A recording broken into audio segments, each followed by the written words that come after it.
Hello my dear friends, कैसे हैं। आज का होमवर्क है क्लास 8 के छात्र छात्राओं के लिए।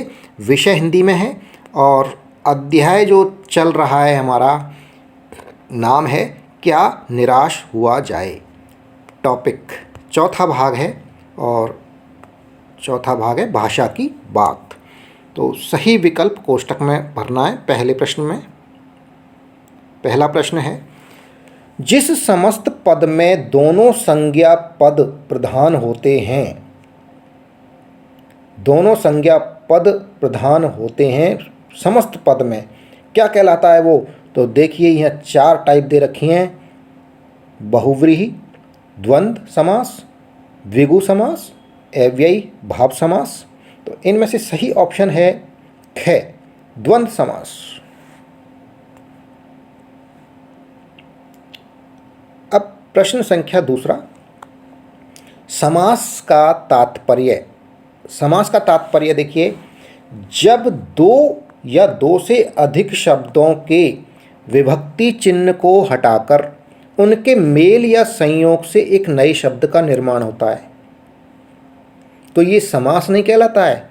ये बता रहा हूँ कि जब ऐसी कंडीशन आ जाए, जब दो या दो से अधिक शब्दों के विभक्ति चिन्ह को हटाकर उनके मेल या संयोग से एक नए शब्द बनता है या उस नए शब्द का निर्माण होता है, तो इस प्रक्रिया को, इस क्रिया को, इस मेल या संयोग की क्रिया को ही समास कहा जाता है।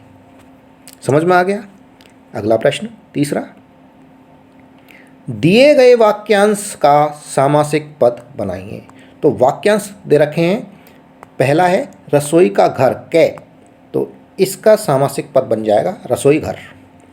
ख हो गया ध्यान में मग्न, यानी इसका सामासिक पद बन जाएगा ध्यान मग्न। गे सेना का नायक, इसका बन जाएगा सेना नायक। इसके बाद आ जाएगा चौथा प्रश्न, समास कितने प्रकार के होते हैं। तो समास होते हैं 6 प्रकार के। अब नाम भी लिखने तो देख लीजिए, नाम भी लिख दिए।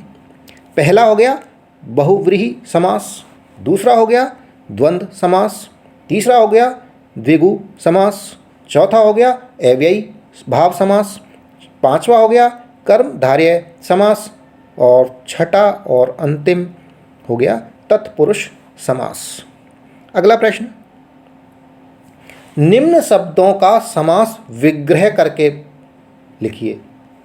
ये शब्द हैं राम लक्ष्मण, इसका हो जाएगा राम और लक्ष्मण। हाथ पैर, इसका हो जाएगा हाथ और पैर। राजा रंक, इसका हो जाएगा राजा और रंक। और सुख दुख का हो जाएगा सुख और दुख। छठा प्रश्न है, पाठ में आई व्यक्तिवाचक, जातिवाचक व भाववाचक संज्ञा के दो उदाहरण लिखिए।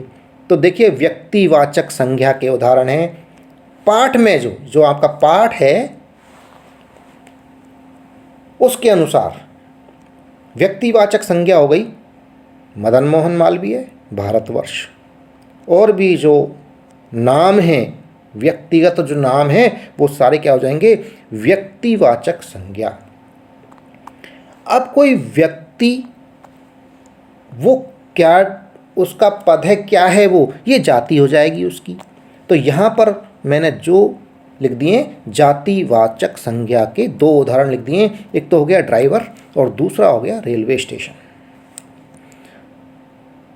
उसके बाद में भाववाचक संज्ञा, इसके भी 2 उदाहरण लिख दिए जिसमें भाव प्रकट हो रहा है। कोई खुशी हो रहा है तो